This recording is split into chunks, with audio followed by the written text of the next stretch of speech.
record. Tobandi siko na Lumbangu po na ambia zote.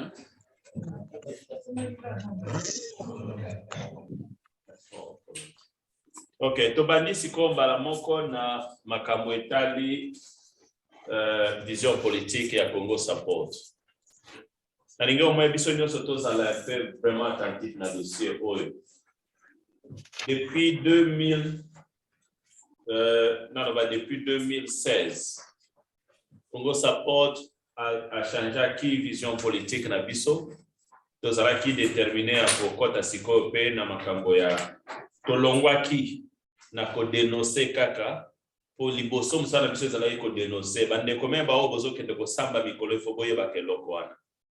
Liboso vision ya Congo Support balaye ko dénoncer kaka polo bamboke ezokufa tolingite botala makonzo tala boye kokende kofunda kokende na ba parlement ko organiser ba rencontre ko travailler na ba combattant ko travailler na ba organisation bo opposant nyonso to balaye kaka kulukaka kamboka ezwa alire ya malamu. En 2015 tu as pris la décision que le mouvement politique tout long à la commission politique tout comme ça mouvement politique. Mouvement politique c'est que comme une ambition à cause du pouvoir et que bisomon Congo Support il faut tout diriger Congo to bongisa mboka na vision na biso to oyo biso tozo kanisa na ndenge tozo linga pona mboka na biso ezo salimate donc to koma sikoyo mouvement politique o ezana vision ya ko zwa pouvoir pe ko diriger mboka ko komisango na ndenge biso tozo lingeza. Depuis 2016 to travaille na vision wana to komi déjà na représentation na Congo na moment oyo to komi na représentation munene na Kinshasa na représentation munene na Lubumbashi représentation munene na Sankuru na Mbushimai na Bandundu pe représentation munene siko ezali siko na Goma pe na Bukavu. Tozo continuer ko recruter ba membre na mboka. Donc comme ici qu'on a procédure à enregistrer parti na kati ya Congo. Donc comme déjà na procédure à organiser ba manifestation na mboka. Récemment ba utaye komona ba manifestation salamaki ya Congo Support na Congo.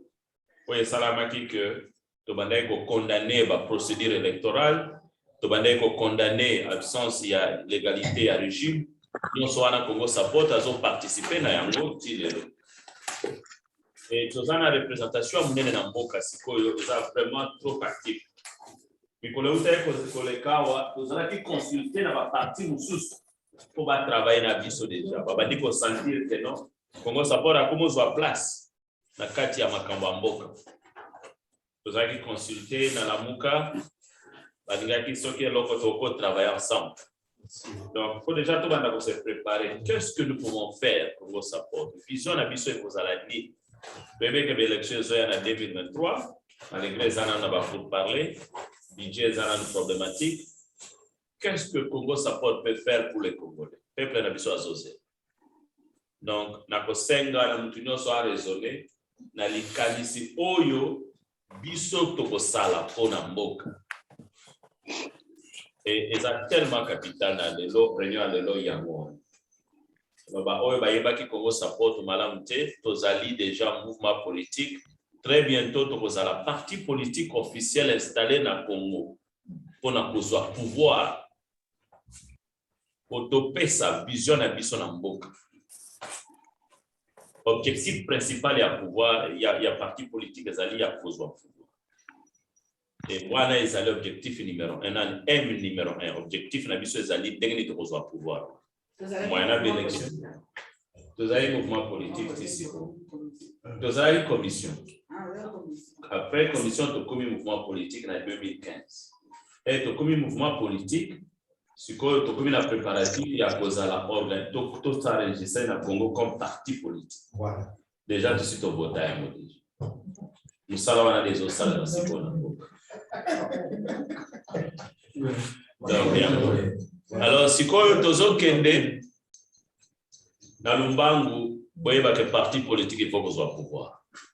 Alors, les kanisini tozana pona mboka na biso et kobosa la te Congo Support na musala pe pona diaspora. La pesi biso nyonso parole, mutu nyonso azana droit koloba sur les kanis ya Congo Support to sala pona mboka. J'essaie d'abana. Oh. On a quelqu'un qui m'a posé une question. On a un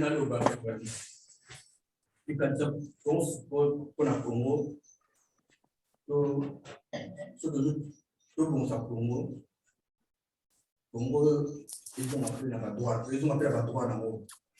Ils ont la droite en haut, le camp beaucoup de Saraka. Ceux qui commencent pour tout pouvoir, ils vont aussi n'a pas fontaine, ils sont surtout, les bâtiments surtout, pas sentir mal à l'aise, nous en avons pour nous, ce qui est aux alentours canadiens. Tu vas à l'aise, na kwa misala bakasi bana tubatanga bakomisa bien bakuwa pe eta bien moi quand nous sommes bien on a commencé. Merci. Président. Oui, na lingaki na loba par rapport ya exposé oyo uti ko sala biso pona Metali Congo Support. Et ça très très très important parce que mouvement politique ezalaka toujours na ambition ya ko conquérir pouvoir. Mais problème ezalaka mingi na moi expérience na meki kotala na mboka na biso na ba parti politique mboka na biso souvent ba parti malette eza mingi na mboka na biso. Donc au moins na moi groupe ya bato moko boye basala parti politique na bango ezaka kako basalela ngo na ambition moko boye ya okende luka ba partage moko oyo ya pona ba intérêt na bango. Mais soko tali ba présenter ba membre effectif na parti wana mo na bazate. Même soko ke na kata website na bango okende ko fouiller vraiment ba information claire au moins que ba information penza comme tel ezate. Et puis eloko mususu toujours na sengala ke pour que Congo Support ezala mouvement politique moko fort, crédible, ezala na batu oyo penza bakoyeba ko assumer ba responsabilité na bango correctement. Et là mususu sengala d'abord il faut ba adhérer na vision ya Congo Support. Il faut ba adhérer parce que pour mutu a adhérer na vision, il faut yeba vision eza nini ndenge uti ko expliquer. Et puis mutu yemoko pe asalaka ba recherche personnelle ya koyebaka histoire ya mboka na biso ndenge nini ebanda pe na ndenge za kotambola.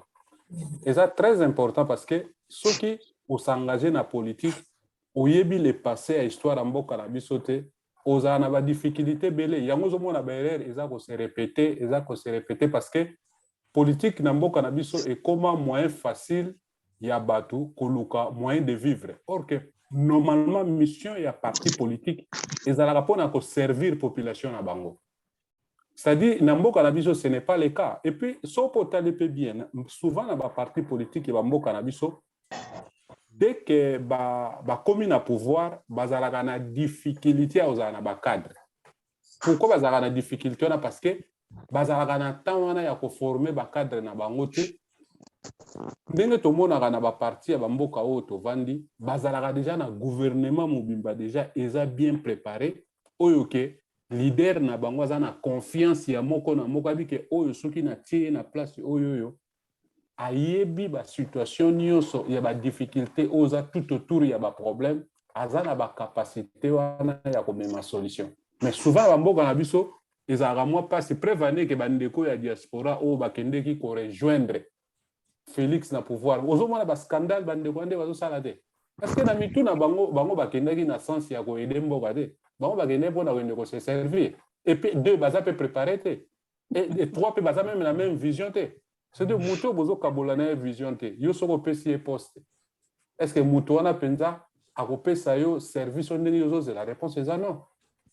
Yango sengaka ke mutu fo azwa ba préparation ya malamu, azwa ba training ya malamu. À s'approprier na kata vision nde okomona mutu wana akopesa le meilleur na so ekutu na ba misala avant ba embaucher na kata musala il faut les kana ba étape ba interview il faut les kana ba étape ya ba training mais ça par hasard te parce que ba dingi mutu ba kotia na place wana aye ba responsabilité na ye aye ba kopesa le meilleur ya esika o ba tie donc soki mutu ayebi yango te ekozala lokola moto azokende na ndako ya Nzambe chaque jour akendaka dimanche mais ye moko abongwana na ye te parce que ayebaka ntina akendaka kuna te. Ok, na parti politique esengaka fo vision claire bato bakoadere vraiment baadere mpenza ke donc bazwa engagement de c'est-à-dire basapproprier na kati ya engagement oyo bango bazwi parce que soki ndenge wana te ekozala pasi ya kotambola na bato oyo peut-être lobi bato wana bakomelo batraître na liboso kuna donc ozala na difficulté makasi mpona kokomisa objectif. Okoti na mute, omiche na mute yo moko deja. Ok, tolanda mama Timba. Sorry, d'abord président moto azolinga a join meeting mais azoko kokota te. Oh, nandenge ni tozana biso to tozo mona ete. Ayebi ko sala te ou bien neni? Na pesa ki papa Simon. Oui, nazolinga nde na yeba soki aza na numéro ya WhatsApp nde ko aider pona tindela ye. Azo na WhatsApp, yeah. Ça va comme ça na azo benga ngai po rejoindre kota azo benga yo. Ngai na otala ye na WhatsApp so na moni na otindele link. Okay. Ok, continue na Simon. Oh, tu vas intervenir après. Non, nga na silisi de président kozwane maloba. Balbina ngaso na kombe pa na wana yebisa bango na yebisa yo o tia bango na loko. Okay. Bo na bango o mwana na ye na butina mbele a butina na France azali soko bengi bango ye mwana na mutiela bango. Na mutiela bango su ba ko. Okay. Wana to senga na beti soki aena beba kosunga biso. Tozala. Okay, merci mingi sikoyo négociement to sisi nami. Tozala en tout cas négociement likanisino na yoki ango mingi oke mingi na niveau ya réflexion. Ndeni il faut to considérer valeur ya conviction politique na biso na ndeni il faut to tenir compte ya ndeni parti politique il faut conquérir pouvoir et que ba risque ezali na comment ba membre baza formé te na surtout mboka na biso ndenge na vraiment personnalité politique ya bato ezana mute.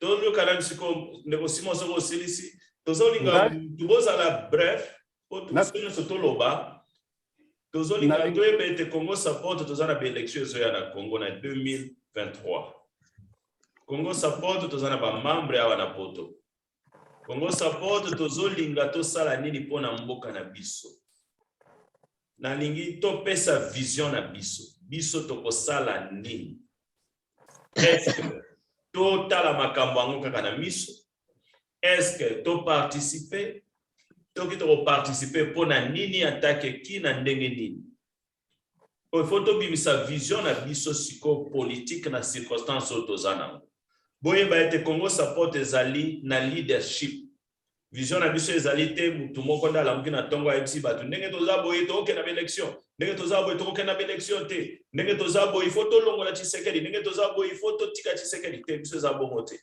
photo solo la to pesa na ba ide ndenge ni to kosala pona peuple na biso je suis à lobby ndenge za wana biso photo travailler makasi pona tozwa pouvoir na Congo peso ki tozui yango il faut to instaurer droit de l'homme na mboka il faut to revoir makamba ba frontière na biso il faut to renforcer sécurité na mboka il faut to valoriser makambo éducation to pesa peuple électricité pe misala ezala na mboka wana jesi alobi tozwa pouvoir pe to sala makambo wana ndeko simo alobi mboka ba politiciens ebele bayebaka valeur ya politique te il faut qu'on former bango bayeba ndenge nini mboka ekotambola bayeba ndenge nini parti politique ekokende mpona kozwa pouvoir ezali te kozala ba satellitaire ya ba parti mususu et à continuer tikoloba na makambo etali que ndenge il faut qu'on former ba membre et puis ndenge nini ya kozala pe na ba personnalité pe ba membre il faut basala pe recherche donc toke sikoyo na mutu mususu ana idée tiko toke pandeko John.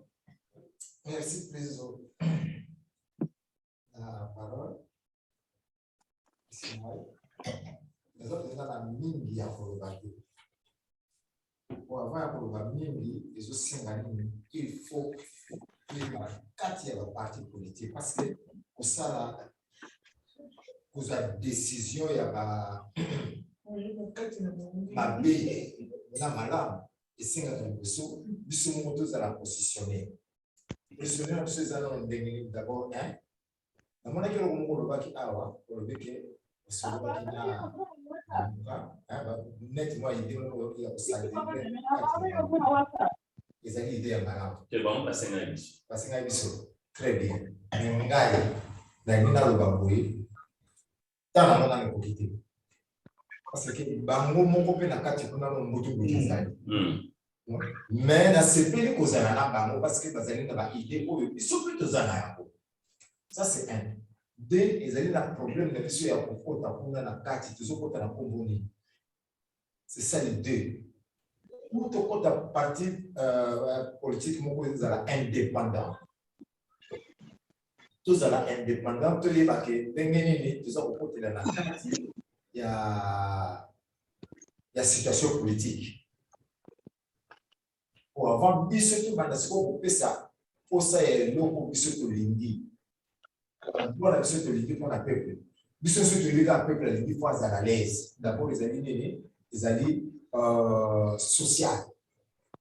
Donc le bosso za na peuple c'est social. Social il a englobé beaucoup de choses. On dit à peuple lakini pona osadere na kati ya parti. Biso nous la position de dire que biso tozali indépendant. Donc ce qui s'agit de l'amuka, mais bango la force psycho. Et puis bazana na idée ya bien.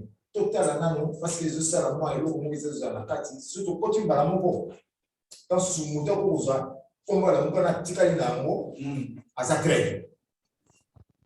Moni alors le biso de ça de la na kombo ya la muka et ko pesa mukunu na mutoyo akena eloko. Donc on compte ce que de petit que la banque temps. Tu as une position de son église d'aller. Na suka na yango solution kozwa. Donc la solution ya kota. Kozana kia wate to sito global kambangwe yaka. To mona kuta nécessaire. Voilà. Donc mais les alliés nécessaires. Les alliés sont nécessaires bien sûr. Parce que ils en ont beaucoup de temps. Et le même politique, ceux qui ont mis s'adhérer, il faut s'adhérer comme une permet à l'élection. Il faut que nous dans la place à on a aidé Bango sur tous les plans. Bango il faut bailler. Mais la minute oyo, bazana musika. Tant que ça mon gars. Et puis pour nous sur la monnaie à moi, c'est-à-dire position à biso à Kinshasa. Ce qui n'a pas position à Kinshasa, ça veut dire qu'il faut tous aller un peu, il y a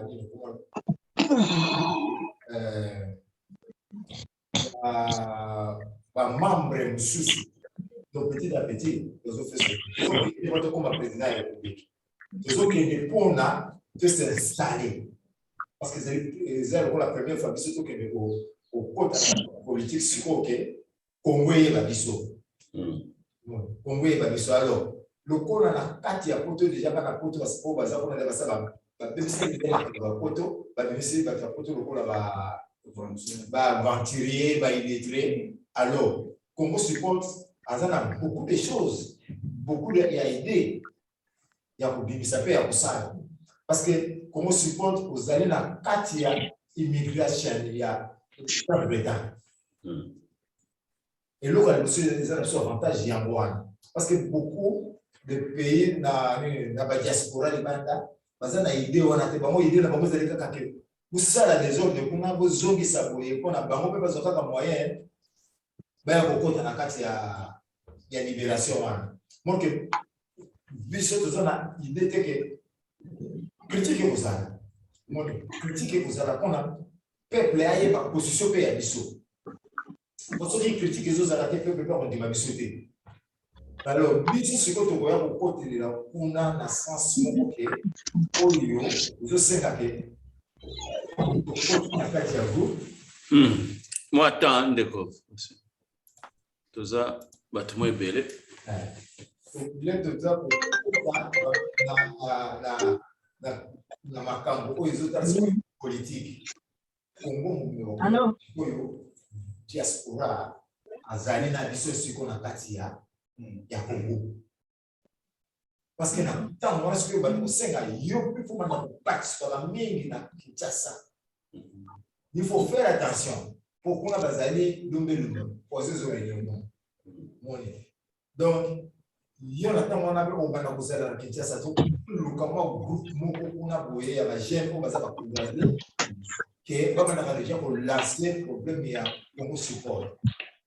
On appelle la poto nous quand a déjà bateau il va pour ça la makasi la combat Congo support. Mais alors l'idée il y a Congo support na kati ya poto les autres c'est un appel par exemple and comme sous basé en France Belgique hein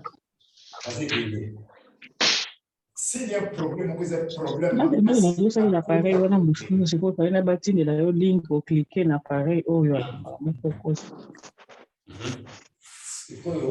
problème est là un Congolais la katia diaspora c'est un problème yo Congo support il faut aller par moyen à appuyer par problème même pas en Angleterre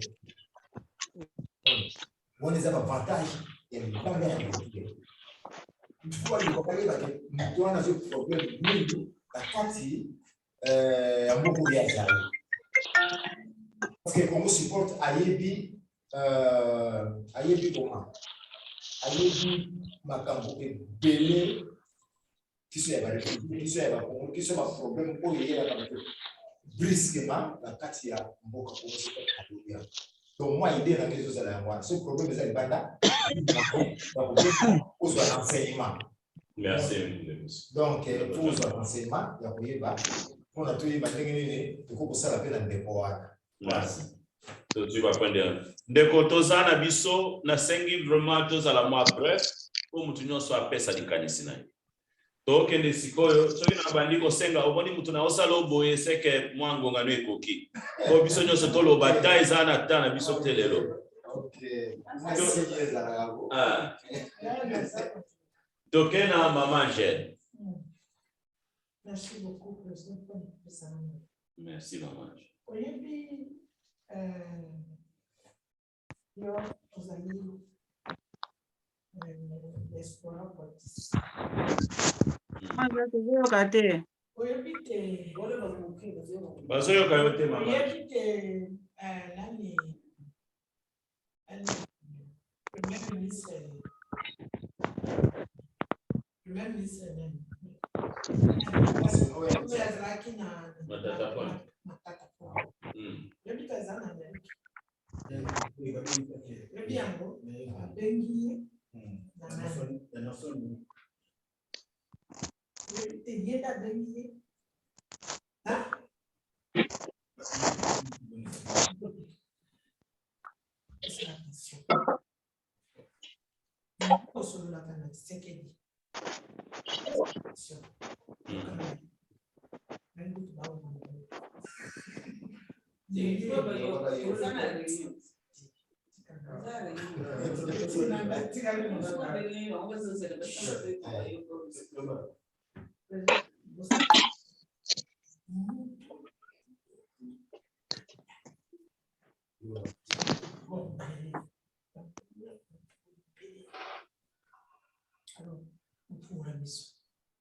OK, Maman Angèle alobi na code, alobi likamba mutu ya asilisi na ye.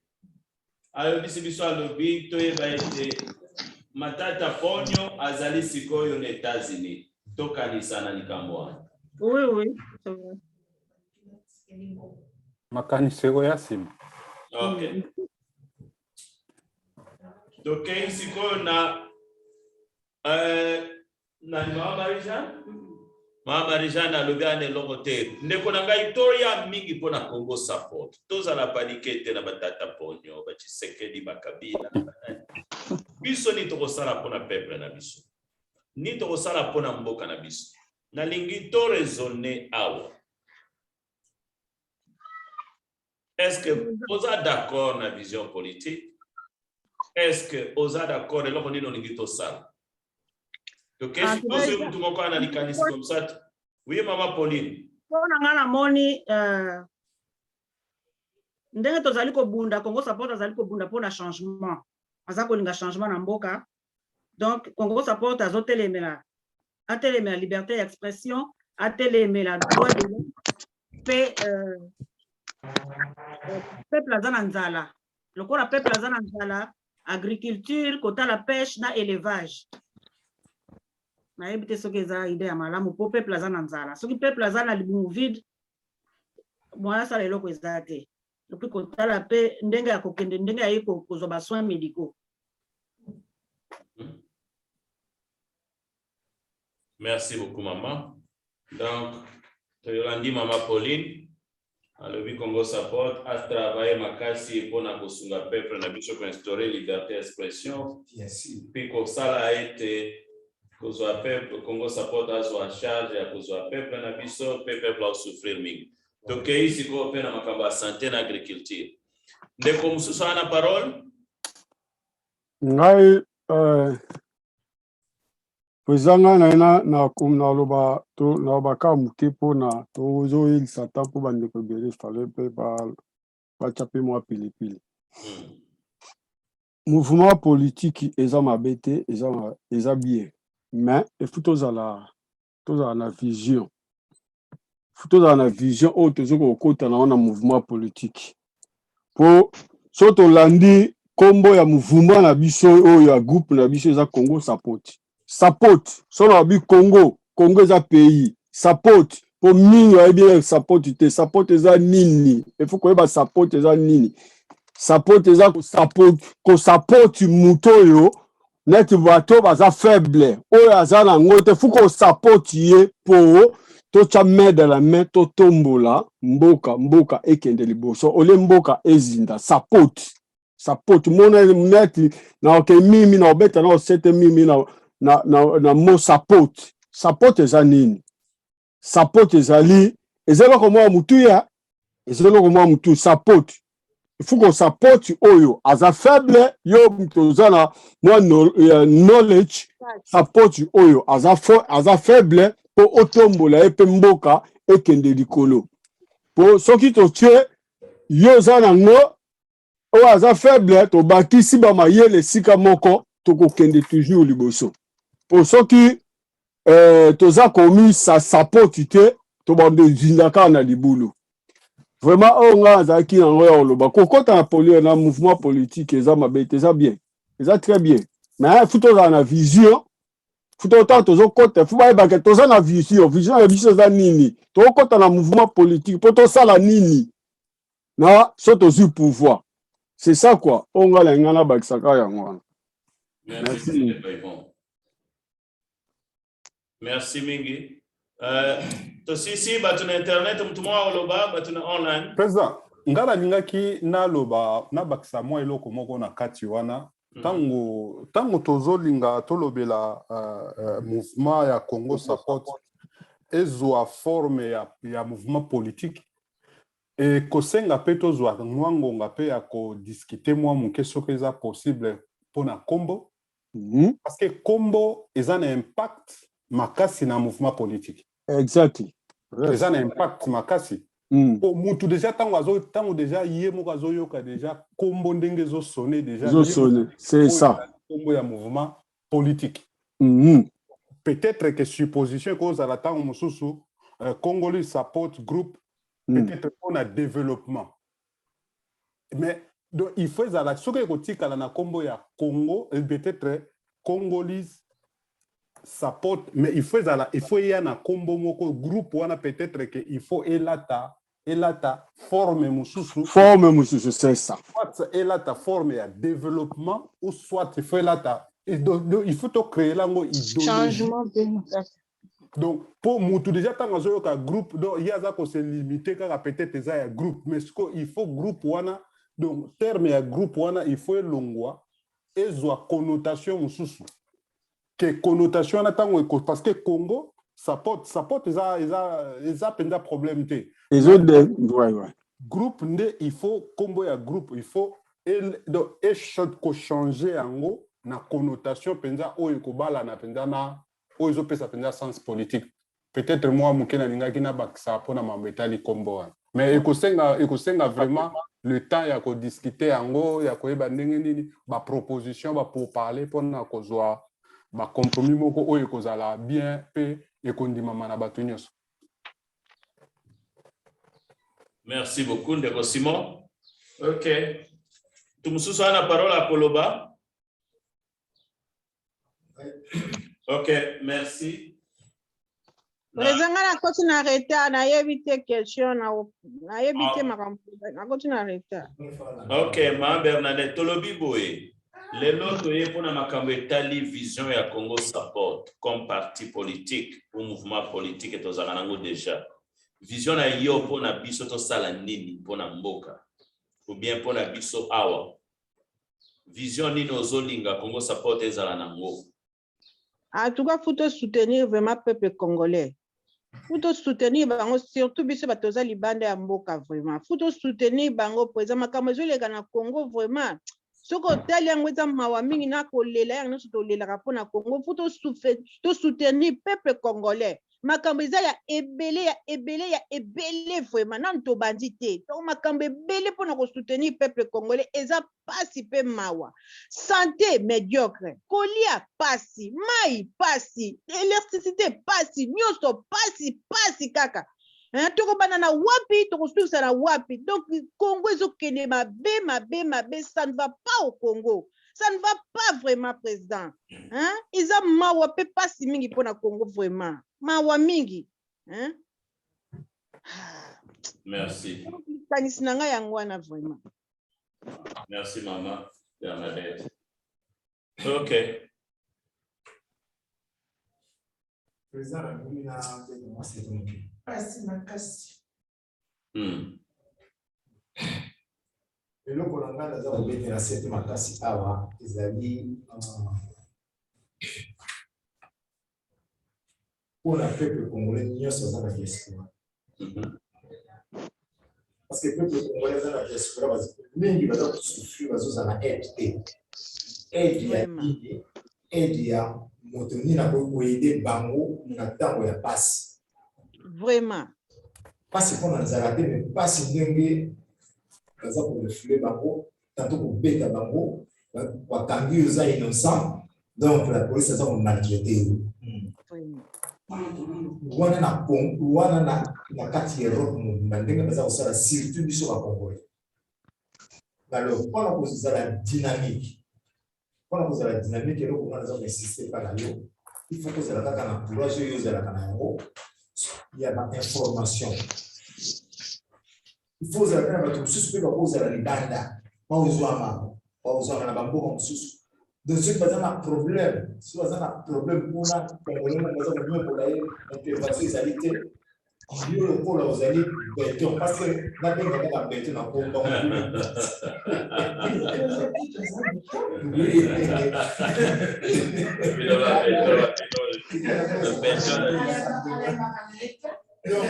La carte de Grande-Bretagne. On peut se dire en dessous. Comment on a pesaka?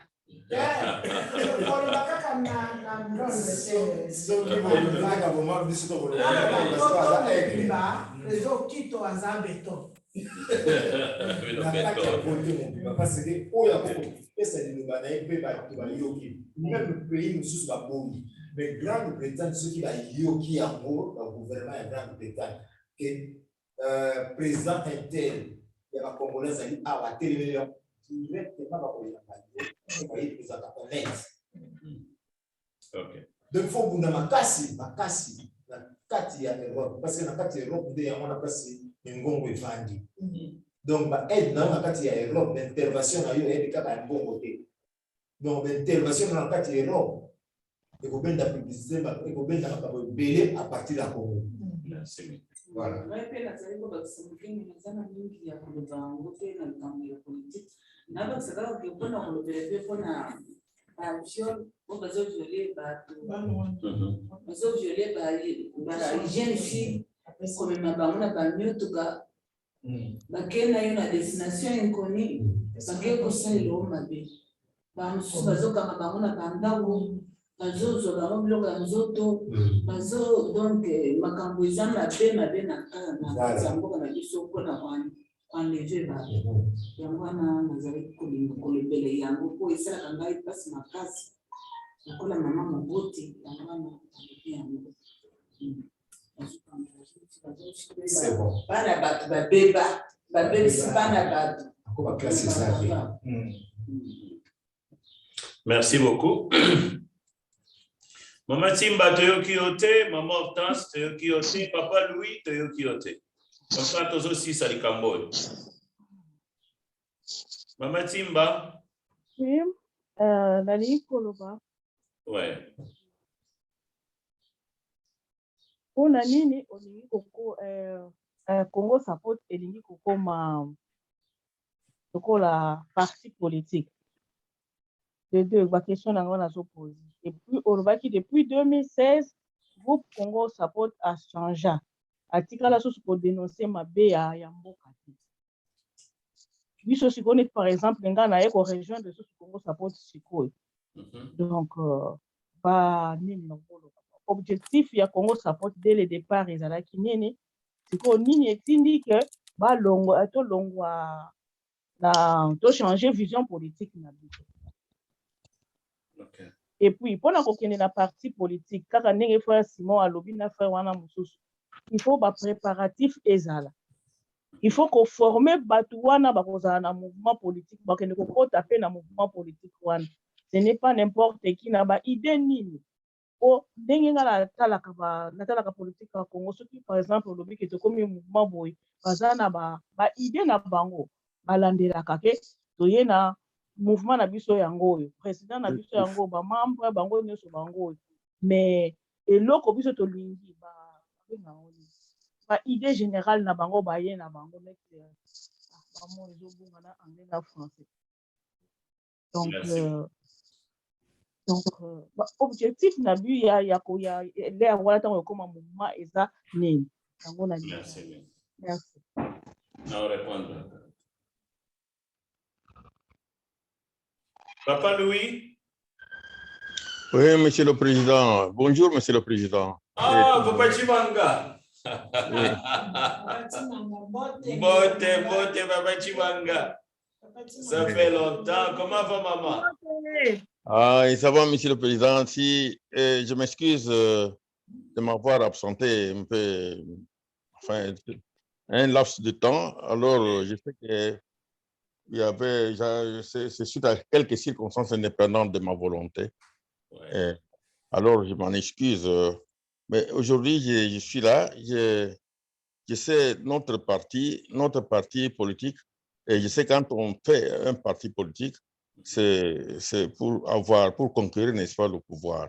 Ouais. Mais ce que je voudrais demander, Monsieur le Président, est-ce que nous allons quand même en 2023 postuler notre candidature à la présidence? Qu'est-ce que vous pensez?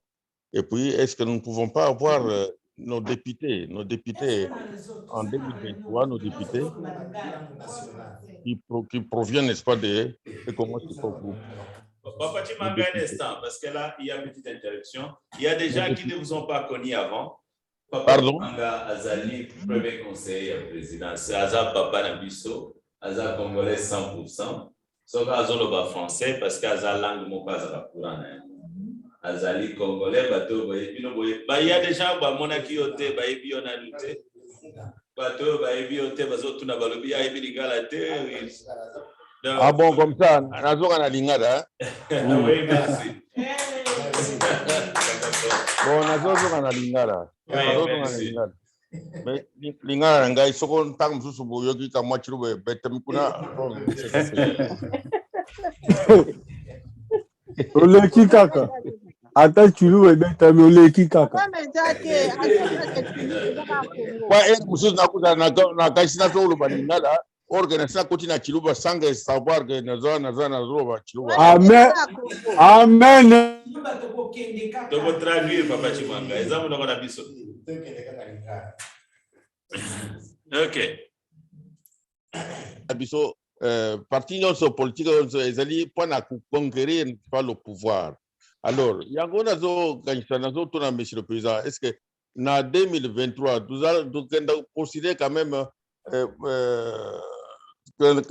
cette place à la présidence, ou bien qu'est-ce que nous allons faire? Est-ce que nous allons faire sortir quand même nos députés, les députés Nabiso, Congo Support? Est-ce que nous serons, n'est-ce pas, un parti indépendant, politique indépendant, ou bien nous allons nous allier à d'autres partis politiques, tels que la MOUCA, tels que PPRD, tels que MLC, tels que, ou bien entrer dans l'Union sacrée, ou bien nous allons nous allier chez Bahati. Comment est-ce que vous trouvez, Monsieur le Président? Merci bien, Papa Chimanga. C'est une belle question. Wow. C'est très important parce que nous devons quand même avoir nos députés qui viennent, n'est-ce pas, de Congo Support Group en 2023. Donc, vous allez bien. Donc, parce que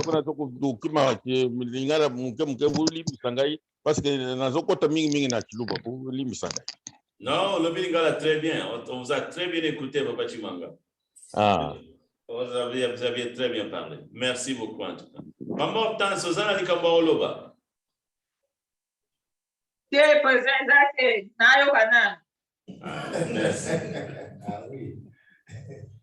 Bon, na moni biso nyonso toche contribution moko eza tellement puissante et efficace. Na koloba muke boye. Lelo eza journée moko très très capitale na vision na biso ya Congo Support na Congo. Eza réunion politique comme nyonso te. Lelo to lobela kaka biso Congo Support. Heureusement, on a senti qu'il y a des membres qui sont vraiment informés sur l'évolution et attend le mouvement Nabiso.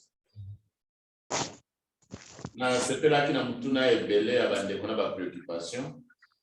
Il y a une couche na oloba boye. Na mutuna o na moni eza un peu vraiment batuno si photos à la nango na moi clarté.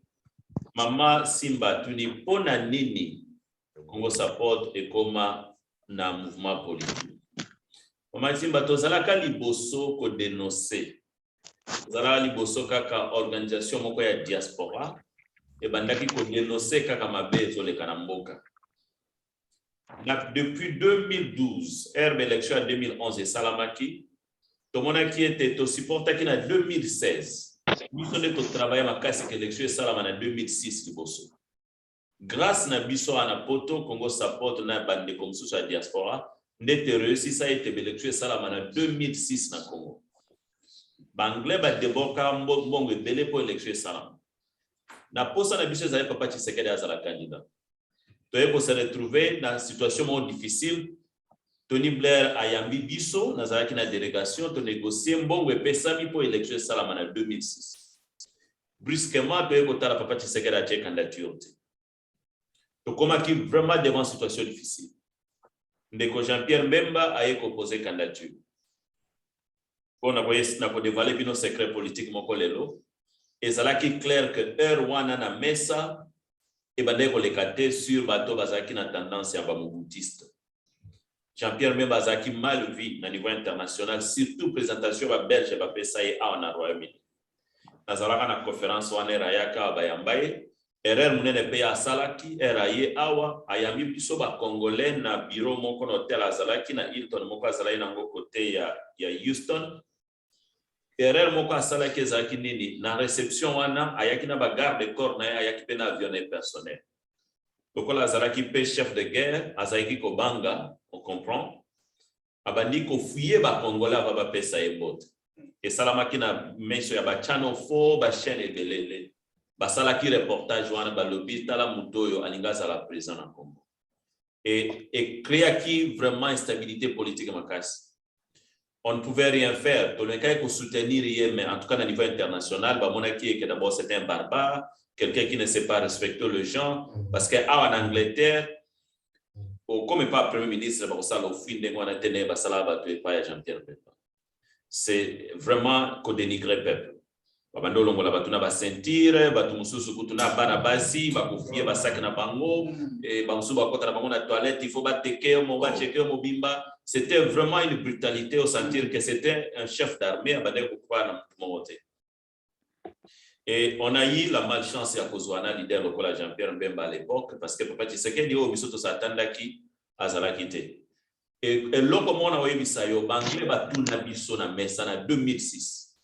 Bolingi nani azala président, bokende raisonner. To ye biso ba congolais na bureau na ngai na wana tozaka na Canary Wharf. Ba leader nyonso ya communauté na azana na video wana. Ba PCO to pesa mulumba lukoshi. Lokola Papa Tshisekedi aboyi. Toke ko pesa komba mulumba lukoshi. Ba yambi biso na ministère des affaires extérieures. Muto yambi biso atuni biso alobi mais est-ce que boyebe te mulumba lukoshi akufa? Donc biso présenté mundela zo yebisa biso ke mulumba lukoshi asa kufa biso to yebite. Donc ezalaki scandaleux jour wana. Tozongi tosengi pardon tobandi lisusu négociation topesa kombo mususu. Donc wana kolakiswe lo moko ya liboso. Baye ko yebisa biso pourquoi bino mona diaspora boza ko s'organiser te. Donc comme en 2011. Na 2011 Papa Tshisekedi to bundani pe lisusu kaka na ndenge to bundanaka na 2011 toye ko réussir Papa Tshisekedi aza candidat. Bayambiye awa na parlement, bayambiye pe na ba investisseur. Oye le kaki mukolo wana na débat na ko dévoiler bino lelo lisusu. Et salamaka na House of Lords na Berkeley House. Bande konyoso bazalaki awa bakoyebisa bino eloko elekaki ezalaki très vraiment déception makasi. Biso tozo minimiser mboka na biso ebele. Ebele to kanisa Congo eza lokola mwa wenze ou bien loromo bueno. Congo c'est un pays qui a vraiment de l'importance internationale. Et ozolo makambo a Congo, il faut sentir déjà que ozolo ba Congo kaka te ozolo ba pe niveau international. Tant ozolo ba likambo a Congo, mai ya Congo ezo servir mboka mususu. Alors tant ozolo ba yango il faut yeba déjà que mai oyo na olobelaka ba congolais te, na olobela pe mboka mususu emelaka mai wana. Donc on a un problème que mboka na biso ezo participer na développement international. Papa na biso a attaqué opportunité à nord. Devant les investisseurs au bazalaki wana ba utaki États-Unis ba payer belé Australie ba Suisse bazaki na salwana nazaki bien préparé na réunion wana na signalaki même bandeko na ngai belé o balingaki ba yana Papa Tshisekedi que tala bato to koyamba na salwana batu boye boye. Grande surprise le kaki Papa Tshisekedi azaki bien préparé politiquement. Alobaki ba discours moko ezalaki ba menace politique devant les investisseurs en sortant de l'audience. Na yebaki déjà que Papa Tshisekedi a volé comme président. Na audience kaka, à sortir de l'audience. Et bandeko bazalaki wana, il y a même des gens qui m'ont consulté que président Okenena Papa Tshisekedi. Kaya Tongato Bima, service en renseignement, ils m'ont dit sincèrement c'est une perte du temps, il ne sera jamais président. Donc, Papa Tshisekedi a outi wana élection en salamité. Élection en salamité. Donc c'est pour vous dire la gravité de la situation en Mboka na biso to minimizaka yango te. Investisseur mon content dima ko signer na ye. Papa Tshisekedi akei, tout le monde était bato banda ko sentir ka koleka. Menga na zonga na réunion wana na sala déclaration so bato ba kolanda ngo na ba YouTube na loba que je ne pense pas. Tout se préparer déjà, ce qui allait quitter qu'est-ce qu'on peut faire. Loba ngo na sagesse nyonso. Mais je savais que le résultat est causal négatif. Bon, toyeko koma siko na 2016. 2016 élection fait ça la Kabila Boyko organiser l'élection. Kabila Boyko organiser l'élection, wana bato koma na 2016, nde toyeko tala est énorme. On a essayé déjà. Na 2006 tomeki eloko salamité, na 2011 tomeki eloko salamité, peuple na biso azaka dessus. Tozozwa vraiment ba vision politique ya malamu te ba politicien ba yebi ko résoudre problème ya mboka na biso na niveau international bazana présenter. Qu'est-ce qui fait que biso moko to kozwa place te poto sunga mboka na biso? Parce que le Congolais ne peut pas souffrir, maman. On a un pays avec 24 trillions de réserves, mais on a le peuple le plus pauvre du monde. Et ça dit vraiment c'est logisme inacceptable. Parce qu'on n'arrive pas à bien gérer la réalité en mboka na biso, na dilemme international, na comment on peut le résoudre. Et tu es comme raisonner tolobi tolongwana mouvement politique tolongwana commission politique to komisango mouvement politique pour biso peto participer pour na kosunga changement ya régime et salama o ekozala ke biso moko na diaspora tozui ba leader ya sika. Et voilà wana nde siko na moni même Ndeko Simon, même Ndeko Yvon, Bayena Likanisete à Combo. C'est sûr qu'on avait débattu même par le nom, Tobimisana ba logo, Tozana projet de société, ou que peut-être un jour, il faut qu'on vienne présenter Bino Yangonyo soir. En 2015, il y a une décision. En 2016, subitement, Kabila ne veut pas organiser les élections. Il a créé ce scénario dans Lambert Mende, où il a dit que les Congolais ont été français. Que non, d'après la Constitution de Bango, article Mokezolo, que le président politique à la fonction team ou que le président soit élu. Il pouvait mourir là-bas tant que l'élection est salamité à cause de la mandé, à cause de la terre à 50 ans. Mais mandé, Zolo, dans la Constitution, que ça 5 ans, mais Bango Baolo Bakeno, à Kologara, à titre président soit élu. Et bah, ça est 2 ans, na niveau ya 3 ans, ya Kobomana ba Congolais, na Katia, confusion, wana ya Koko Sabato, parce que, tous en attendant, ya Kotanga français, c'est vraiment triste. Et ça, là, qui est scandaleux. On a commencé les négociations. Il y a une vision que tout ça, là, c'est comme le gouvernement d'exil. Le gouvernement d'exil est qui pour Nini parce qu'on a vu que l'unique moyen, il faut un gouvernement parallèle. Gouvernement parallèle, il y a à l'écouter au niveau international. Oui, tous en Mboka Moko, ils allaient la démocratie Moko unique. Ni par au monde koyoka toza bazana shadow government. Banglais bazala kana gouvernement pe bazana shadow government. Shadow government ezala lokula pe bazana opposition mais bazana parole, bazana accès na ba ressources nyonso ya mboka. Et bango ba accepta ka shadow government. Si ko to travailler sur le shadow government, to bimisi gouvernement en exil comme shadow government ya gouvernement ya Congo. Maintenant, Kabila ne pouvait pas lui-même prendre les décisions pour le Congo. Il faut bisopetoloba. Qu'est-ce que nous croyons pour notre pays? Parce que nous avons beaucoup d'opposition et la stabilité. L'opposition est ensemble. Dès on a senti toujours des problèmes, tout ça. Même le président Félix actuel a bénéficié à pouvoir. Qu'est-ce que nous on a fait dans Katia Shadow Government? Dans Katia Shadow Government, biso de tokenda ko négocier et ce qui Kabila a organisé l'élection na ministre ya biso ya affaires extérieures à Kenya Congo peniki ale akei na Congo secrétaire d'état américain Kenya Congo ba yamba biso même ambassade des États-Unis au délégation et ça la même conférence na américaine online donc on a discuté sur ce qui Kabila a organisé l'élection qu'est-ce que nous voulons pour notre pays et c'est nous les shadow government n'est au signant et dans un moment où ce Kabila a organisé l'élection Akoboma ba peuple ninga utel koboma bango déjà en 2016 en 2017 na deux oyo batu baboma ki bango je crois 2018 era boma ibatu na marche nous on a démontré que le risque est continuel et permanent oyo Kabila koboma batu et on a réussi yako na shadow government wana et tant que mouvement politique ya Congo support à kota kisiko na kati ya gouvernement exil to réussir qu'au signer accord militaire international où il y a que base militaire américaine et qui est dans Congo Brazza. Et ce qu'on a dit signature wano comme la signature ya président na yo na zolo bano awa ukito wana c'était en 2018 au mois de septembre. Biso to sali gouvernement na mois de juin na mois de septembre je t'ai reçu pour signer l'accord militaire que ba militaire bazala pour protéger les Congolais, ceux qui Kabila attaqué. Il y avait des forces spéciales américaines à Brazzaville, à Boyaki Koyamba Bango, et dans le voyage en Afrique pour négocier, dans le voyage en Afrique pour négocier dans les pays d'Afrique, comment on peut arriver à sa protection à peuple militaire base à la base. Angola avait refusé, Brazzaville avait refusé. Et tu es tombé na chance ya munene Gabon azalaki ko négocier na anglais pour ba comme anglophone. Na linga kite na kende na Rwanda, na linga kite na kende Uganda.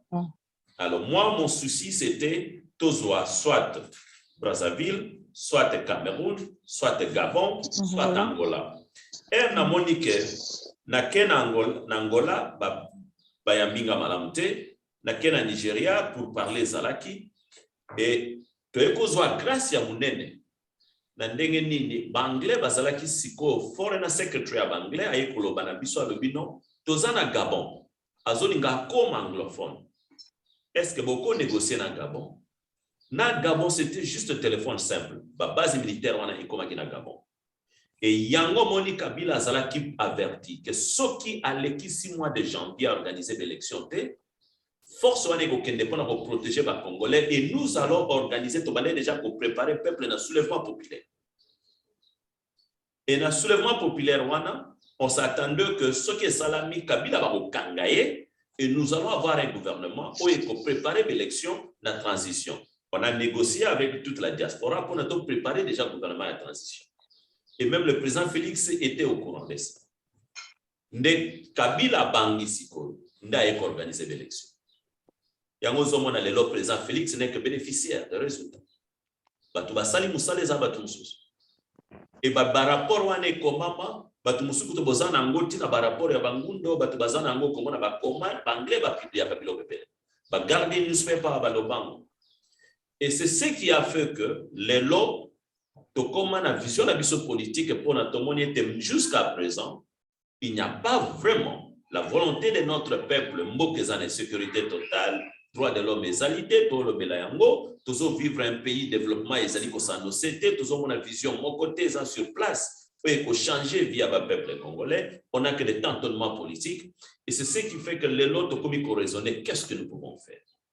La vision Oyo et la vision Moko, et qu'on a un peu tellement facilité pour la battre, mais les gens qui aiment le Congo. Parce que par exemple, on a vision à Congo support, on a Congo de Kosimo.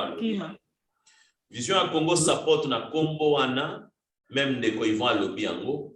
Congo ana est tellement puissant. Parce qu'on n'est pas en train de jouer avec notre peuple. Le Congo a besoin d'un support. Et le support des Congolais doit être par les Congolais d'abord. Ouais, ouais. Ce qui ngana yoto supporter Mbokawana te mutumoko ta supporter. Et l'idée de Congo support comme parti politique, ils ont revenu une valeur, il y a protection en Mboka et à développement nango, surtout innovation. Il y a 3 critères. Quand on parle de support, on protège d'abord le peuple congolais. Le président Félix, par exemple, Papa Tshisekedi, a une vision à l'Iboso, à le peuple d'abord. Peuple d'abord, il a une particularité à Congo Support. Mais nous, ce n'est pas seulement le peuple d'abord. Dans le Congo Support, nous devons supporter le peuple congolais, nous devons supporter Mbisi à Congo, nous devons supporter Ndeke à Congo, nous devons supporter Ebale à Congo, nous devons supporter Nzete à Congo, nous devons supporter donc frontière à Congo. Oui. Tout ce n'est plus social à Congo. Biso tozana peuple d'abord, non. Parce que le Congo support. Oui, oui, oui, oui.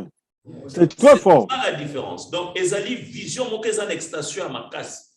Nous sommes muto atunio parti na bino nini, parti na biso vision na biso ezali ko supporter le Congo notre pays. Ngai congolais na ko supporter. Ezali te muto akoya ko supporter ngai tete na lingi ngote. Non, non, non. Au peuple d'abord, na lingi ngote okoya siko yo zimbongo yo moko yoko pesa ngali pour le peuple d'abord. Non, non. Le Congo, nous devons bisonde tozo supporter Mboka wana. Ouais, ouais, ouais. Ngai na yo toke supporter Mboka wana. Ngai na yo toke supporter mwana ya Mboka wana. Ngai na yo toke supporter Ndeke ya Congo. Ngai na yo Rwanda kokota na Congo te. Frontière ya Congo kozala protégée par les Congolais. Bien sûr. Nous, c'est nous les Congolais. Ouais. Et balé à Congo kozala supporté par les Congolais. Crocodile ya Congo kobimate. Ça pour toi. Oya coltane ya Congo, oya kosimba or ya Congo, oya kosimba cuivre ya Congo, oya kosimba diamant ya Congo yo Congo. On ne va pas permettre ça.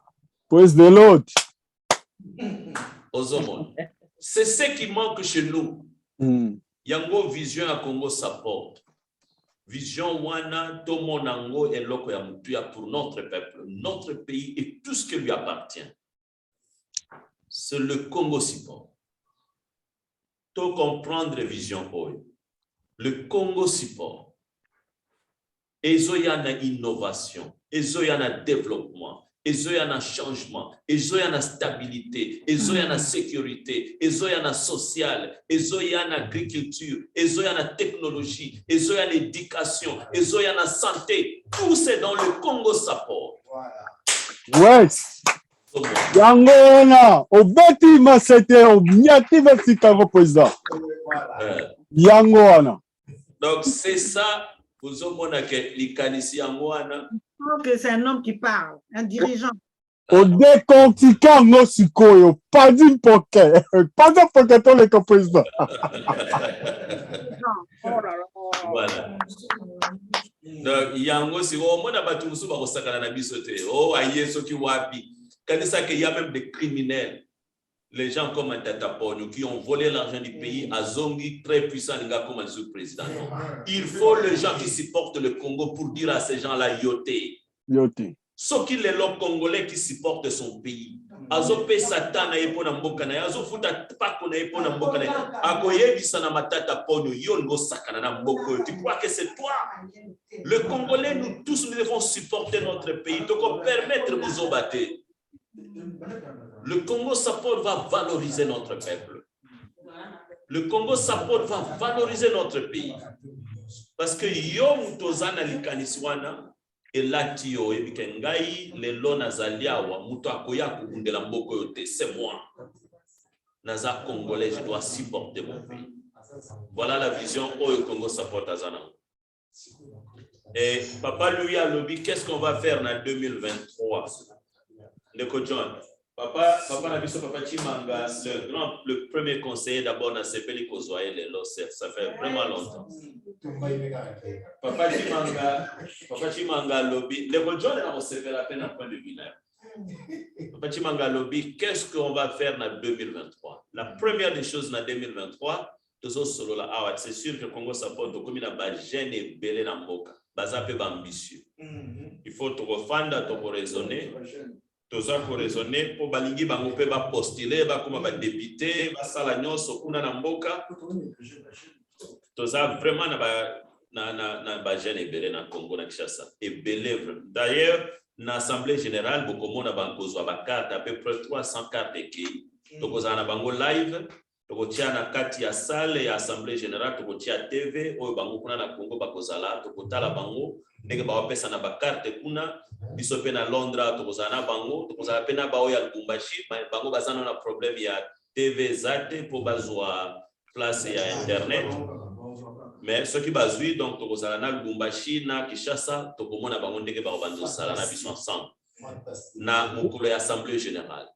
Alors eloko tozo senga ezali que to pesa vraiment pour la biso pour na total ce que nous pouvons faire.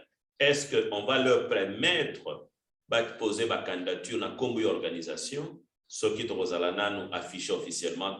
Ça, on va réfléchir dans le bureau politique, dans le conseil politique pour nous vraiment décision finale. Mais bazaba ambitieux, balingi pe bazwa place na bango. On va voir ça. Est-ce que Congo Support a postulé dans l'élection en 2023? D'abord, Papa Chimanga, je peux vous dire deux choses. Pour parler aux saléments, on a vu que le gouvernement de Kinshasa Zaliko Sala était à cause de la loi Mokoya Sika, où ils ont sala que la diaspora a pu voter les députés. Bazo soit loi que non Londres a un député Moko, Bruxelles député Mibalé, Belgique, France, ceux qui député Moko, on dirait France c'est pas eux discuter mais bazo Mibalé, États-Unis député Moko, on a Canada. Afrique d'ici, les députés, il y a à peu près 10 députés ou dans la diaspora. Donc, diaspora a voté, biso peut voter député na biso, yé a représenter biso na Congo na Parlement. Ndenge, président Félix Anga Kotsa na loi ya Sika. Baza ko banda déjà pour parler et que bazo ngimapé double nationalité. Balingi basala ndenge ba français basala. Pour les ba français ceux qui élection c'est pas na bango, bazo voter ba député na bamboko bazali. Donc, Yango Sikoyo Tozalina Masoloana, en pour parler avec le gouvernement, ce qui est au Salema, on va vous tenir au courant. Est-ce que Congo Support a postulé la présidence? Là, ça va dépendre des sous-pays membres. Il faut que l'Assemblée générale ou une salle élective pour déterminer ce qui est la candidat à la présidence, ou un Salema peut-être avant fin de l'année, et au Salema Assemblée générale politique. Merci bien, Papa Chimanga. En tout cas, pour la présence, Ndeko John, pour la diaspora, tu travailles toujours pour la Bandeko Nyonso, ce qui est quand Zali, présence à Congo Support Zali.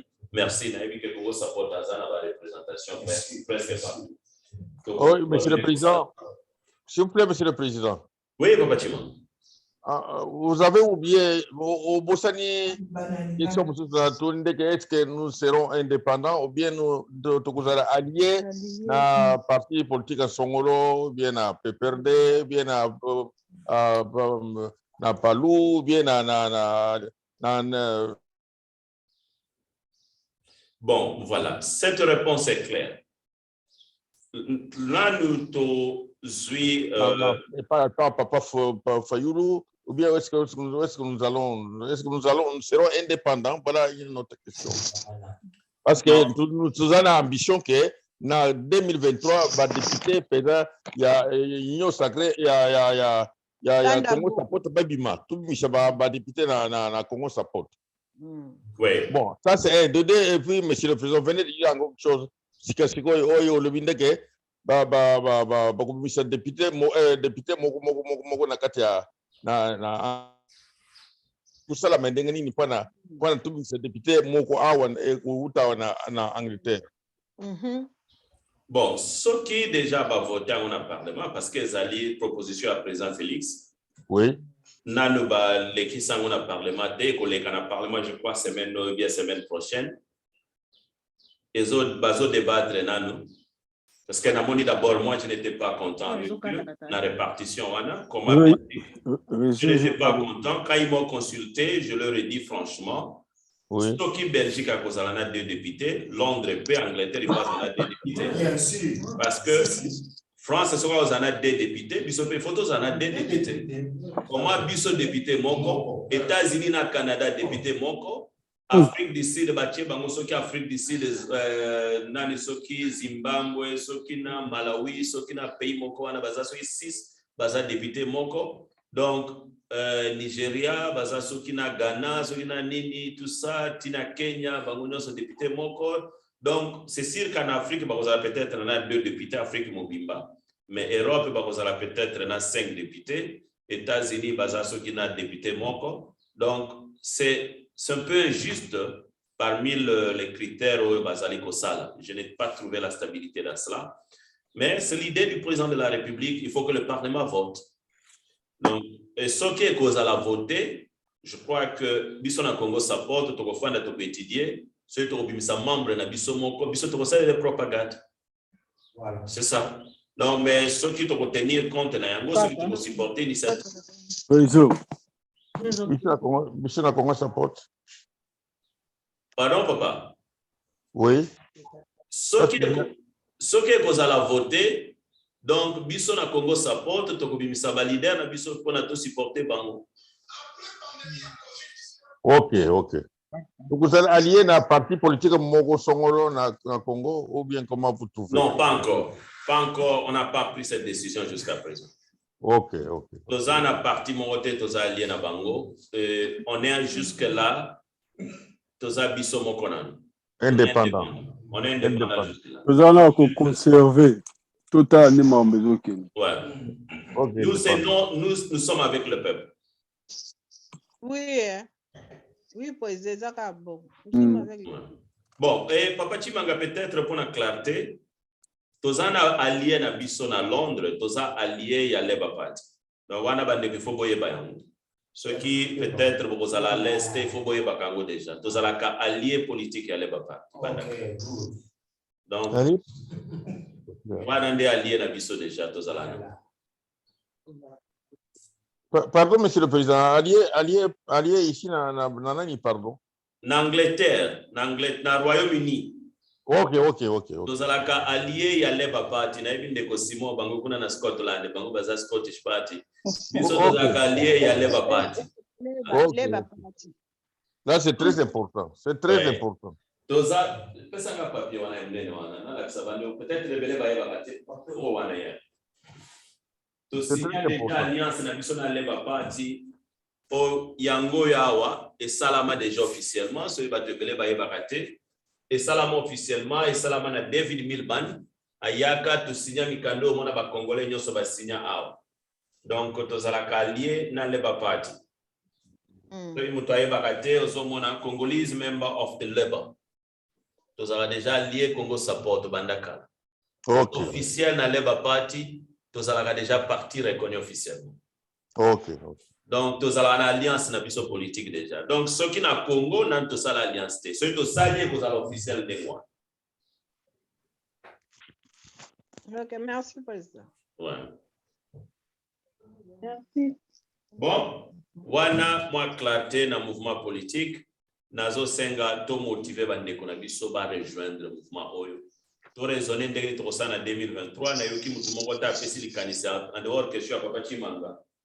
Est-ce que mutu moko azana likanisa na 2023 to kende na élection ou bien to kende te? To kende te to zela nana.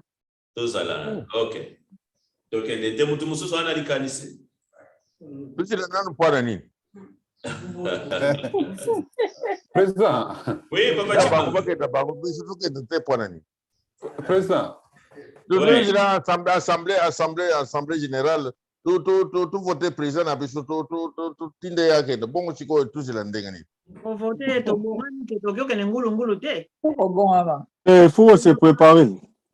Préparatif, il y a l'obéla qui a on a fait. Yele zira mukumbusa zanga mukida. 2000. La préparatif, il faut y 2022 zaka ana porte zaka le bien. Za le bien. 2023 ils en apportent. Ils apportent, ils appliquent le bien. Ils ont déjà bien préparé déjà tu sais que dans les calés kaka. Déjà yebani kuna. OK. Bon,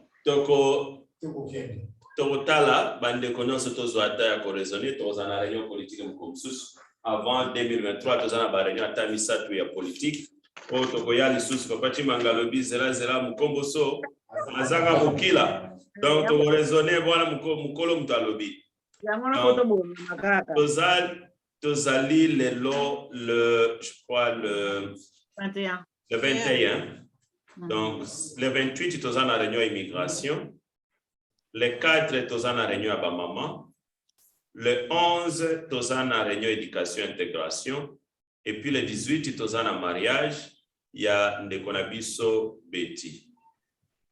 Les ans de juillet, président. Non, le 18, tozana réunion à migration, sorry. Le 25, tozana réunion immigration. Après, Tokei na fête indépendance. Le 30, le 2 juillet, tu as un board meeting. Le 9 juillet, tu as une réunion d'éducation. Après, tu as une fête à Libala. Tu as des vacances. Donc, tant que tu as des vacances, tu as une réunion politique.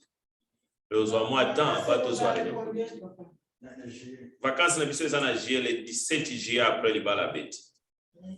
Donc, il y a le 16 juillet, Nancy Libala. Ce qui est le 17, c'est le 16. OK.